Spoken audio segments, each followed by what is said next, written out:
इस वक्त हम मौजूद हैं राजस्थान बाड़मेर में और यहाँ की लोकसभा सीट पर बीजेपी उम्मीदवार कैलाश चौधरी के लिए प्रचार कर रहे हैं द ग्रेट खली। और इस वक्त मेरे साथ बातचीत करने के लिए मौजूद हैं, उनसे सीधे बातचीत करते हैं। आपकी तस्वीरें देख रहे हैं हम लोग, आपकी वीडियोस हम देख रहे हैं, खूब वायरल हो रही हैं। कैलाश चौधरी के लिए आप प्रचार कर रहे हैं। ये प्रचार जो आप कर रहे हैं, तो क्या मुद्दे कैलाश चौधरी के ऐसे क्या काम हैं जो जनता के बीच ग्रेट खली लेके पहुंच रहे हैं, जो लगता है जनता विश्वास जताएगी?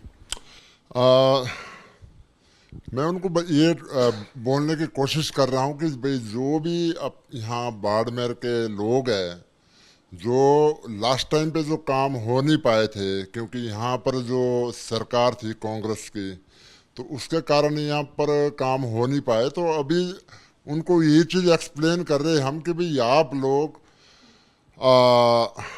इस बार चूकना मत, इस बार बढ़ चढ़ के वोटें डालनी है। कैलाश चौधरी को एक बार फिर भेजना है लोकसभा पर, विधानसभा पर, ताकि मतलब वहाँ पर वो अपने जो यहाँ के जो काम रुके हुए हैं ताकि उसको पूरे कर सके। क्योंकि लास्ट टाइम उन्होंने बहुत कोशिश करी कि भाई यहाँ पर काम होए, लेकिन बहुत सारे काम ऐसे जो करे उन्होंने, फिर भी कुछ ऐसे काम है जो रह गए थे। तो इस बार वो जो जाएंगे तो सारे काम जितने भी लास्ट टाइम नहीं हो पाए कांग्रेस के कारण, इस बार वो पूरे करेंगे। अच्छा, जब आप लोगों के बीच गए तो लोगों ने अपनी क्या समस्याएं आपको बताएं कि आप कैलाश जी तक बताइए, या कैलाश जी को ये बताइए कि हमारी ये प्रॉब्लम्स दूर करें? ऐसी कुछ प्रॉब्लम्स थी जो लोगों ने आपको बताया? मतलब मेन चीज़ है कि जो पानी है, पानी का बहुत बड़ा मुद्दा है यहाँ पर। और लोग एक्चुअली उनको ये ना अपना समझते हैं, मतलब एक अपनापन, तो उनका थोड़ा जाहिर होता है गुस्सा कि भाई यार मतलब आप आए नहीं, बहुत कम टाइम पे आए। लेकिन उनको एज ए ये नहीं मालूम कि भाई एज कैलाश चौधरी पहले था यहाँ का मेयर, यहाँ का बाड़मेर का। अब वो जब वो मंत्री बन गए, फिर बन गए पूरे हिंदुस्तान के हो, फिर उनने पूरे हिंदुस्तान पे जाना होता है। और लेकिन जो ये यहाँ के जो लोग हैं उनको लगता है कि नहीं, जो हमारा कैलाश चौधरी है और बस यहाँ ही रहना चाहिए। लेकिन अगर यहाँ बैठेंगे तो काम कैसे होंगे? अगर जो भी काम होने वो दिल्ली से होने हैं, यहाँ पर बैठ के तो नहीं होने। अगर यहाँ बैठे रहेंगे तो फिर कोई काम नहीं होंगे। तो ये छोटी छोटी समस्या है उनकी। और मैं सोचता हूँ कि इस बार जो कैलाश चौधरी ने भी वायदा किया है जनता से कि अगर आपको मीठा पानी हर घर घर पे नल नहीं लगाए तो अगले बार मैं आपके बीच नहीं आऊँगा। सो ये चीज़ मैं सोचता हूँ कि भाई उनको इस चीज़ को मतलब मान भी रहे हैं, काफ़ी लोग मान रहे हैं। और इस बार उन्होंने अब मूड कुछ दिनों पे मूड चेंज करा है उन लोगों ने। और इस बार पूरी बहुमत के साथ ये कैलाश चौधरी इस बार जीतेगा। और जो बाड़मेर के लोग हैं, ये हमारे माननीय प्रधानमंत्री जी नरेंद्र मोदी जी के हाथ और मजबूत करेंगे ताकि मतलब और कड़े फैसले ले सके अपने हिंदुस्तान के लिए। आपने हिंदुस्तान की बात करी, लेकिन अभी थोड़ी देर पहले एक बयान जो है कांग्रेस के ओवरसीज अध्यक्ष जो है सैम जी, उनका एक बयान आया है और उस बयान में उन्होंने ये कहा है कि अमेरिका में ऐसा होता है कि जो संपत्तियां हैं, जब भी कोई व्यक्ति मर जाता है तो उसकी आधी संपत्ति सरकार को दे दी जाती है, चली जाती है। तो इस तरह का कुछ भारत में भी इस पर बहस होनी चाहिए। उनके इस बयान को किस तरह से देख रहे हैं? इस तरह की नीति पर क्या भारत में बहस होनी चाहिए? इस तरह की नीति क्या भारत में आनी चाहिए? कांग्रेस ओवरसीज अध्यक्ष के इस बयान को आप कैसे देखते हैं? देखो, कांग्रेस ने तो कोई ना कोई मतलब वो बात करनी है जो जिसका कोई सिर ना पैर होता है। तो मैं सोचता हूँ कि वो बेफजूल की बातें हैं। जिसकी मतलब संपत्ति है उसकी होनी चाहिए, उसके बच्चों को जानी चाहिए। अगर किसी ने मेहनत करी है पूरे उम्र भर, अगर कोई ऐसा कोई हैपन होता है तो उसके संपत्ति क्यों सरकार को जानी चाहिए? उस जो संपत्ति है उनको जानी चाहिए, जो उसके परिवार के है, जो उसके नॉमिनी है, उनको जानी चाहिए। अगर कोई ही नहीं है फिर तो ऑटोमेटिकली सरकार को जानी चाहिए। आप लोग 400 पार का नारा लगा रहे हैं, लेकिन साथ ही साथ जो अलायंस है और कांग्रेस है वो भी लगातार जीत के लिए अपना विश्वास जता रही है, वो भी लगातार हमलावर है। उनके बयानों को कैसे देखते हैं? प्रियंका गांधी के बयान को खली कैसे देखते हैं? क्योंकि आप बीजेपी की तरफ से प्रचार कर रहे हैं तो इसलिए आपका रिएक्शन जरूरी हो जाता है। देखो, उनके ये तो सपने हैं और ड्रीम देख रहे हैं। उनको ये नहीं पता लग रहा है कि उन्होंने 60 साल पहले राज किया तो उस टाइम तो कुछ कर नहीं पाए हो। अब वो सोच रहे कि लोगों के बीच मतलब कोई ऐसा कुछ झूठ की अफवाह फैलाइए ताकि जो उनसे अट्रैक्ट होए। पर लेकिन आज के डेट पे लोग बहुत सारे समझदार है, बहुत एजुकेटेड है लोग। अब उनके बहकाव पे नहीं आने के, और जो हमारे माननीय प्रधानमंत्री जी ने जो नारा दिया है 400 पार का, ये जरूर उनका सपना उनका भी और हमारा सबका है कि भाई 400 पार होंगे तभी कड़े फैसले ले सकती है सरकार। और जैसे आप देखो अभी 370 धारा तोड़ी है, वो भी मतलब जब पूरी बहुमत के साथ सरकार थी तभी तोड़ पाए। मंदिर कितने 100 सालों से लटका हुआ था, मंदिर भी तभी बन पाया। और ऐसे ऐसे काम बहुत सारे हैं। पहले देखो हर चीज़ पे पाकिस्तान आंखें दिखाता था इंडिया के लिए, पर लेकिन आज की डेट पे नहीं सुना कभी कि भाई वो कोई गलत बयान या कोई गलत आंखें दिखा रहा है। नरेंद्र मोदी जी का सीधा ही है कि जो आंखें दिखाएगा तो उसका इलाज किया जाएगा। सो बाहर देखो आप, आउट ऑफ कंट्री जो अपने पहले हिंदुस्तान के जो एक प्रधानमंत्री को एक बड़ा ही देखते भी गरीब कंट्री से आए हैं, ये मतलब लाचार जैसे समझते थे।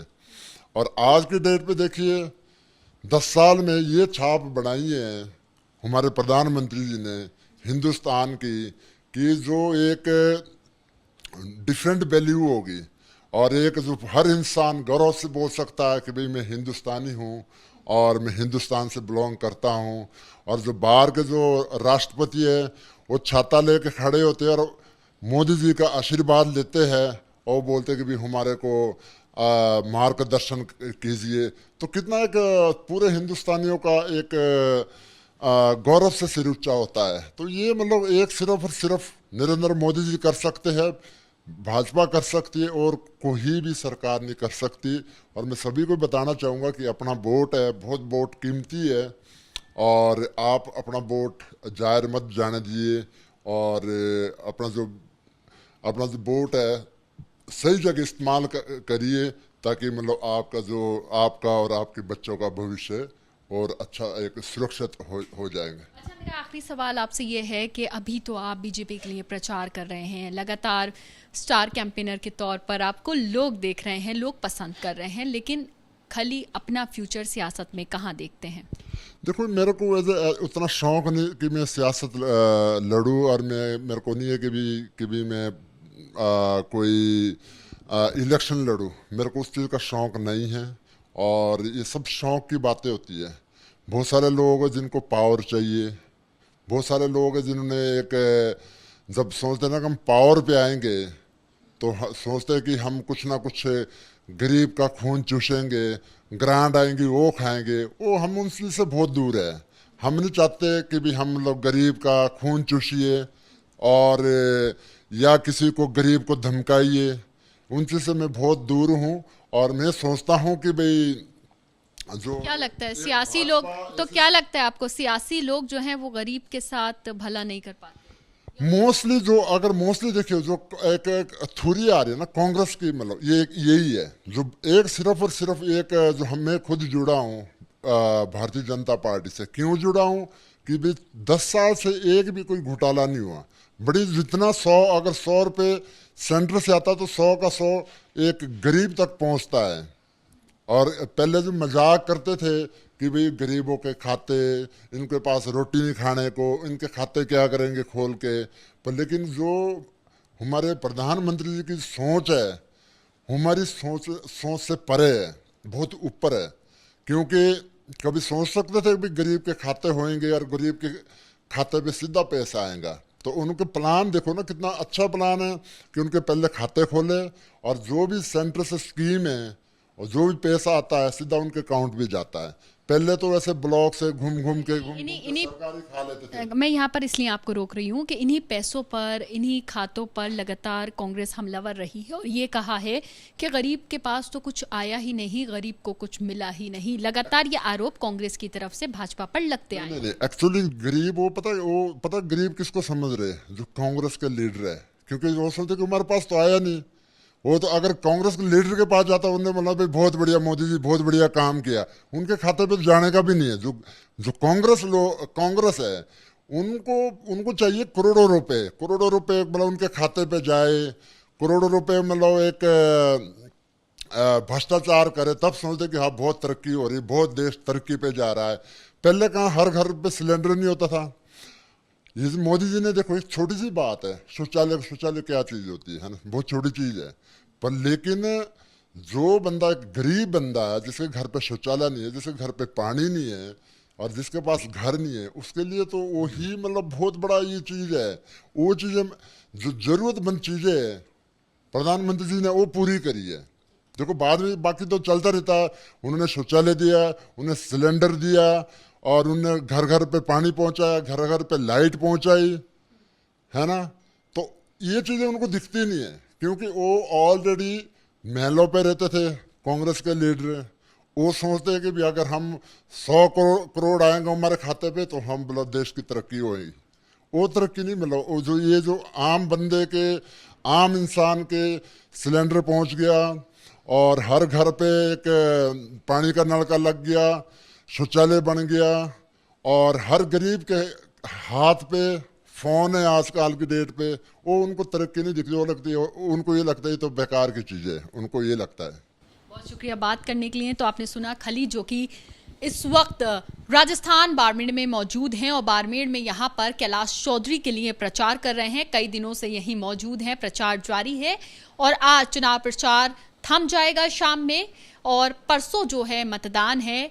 दूसरे चरण में राजस्थान की 13 सीटों पे अब देखना ये होगा कि जो पहले चरण में देखा गया कि मतदान कम हुआ है, तो आखिर दूसरे चरण में भी ऐसा ही रहता है या कुछ तब्दीली होती है, लोग बड़ी संख्या में निकलते हैं और मतदान करते हैं। लेकिन एबीपी न्यूज़ लगातार यही अपील करता है कि घर से निकलिए और मतदान करिए। कैमरा पर्सन हेमंत के साथ मदीहा खान, एबीपी न्यूज़, राजस्थान।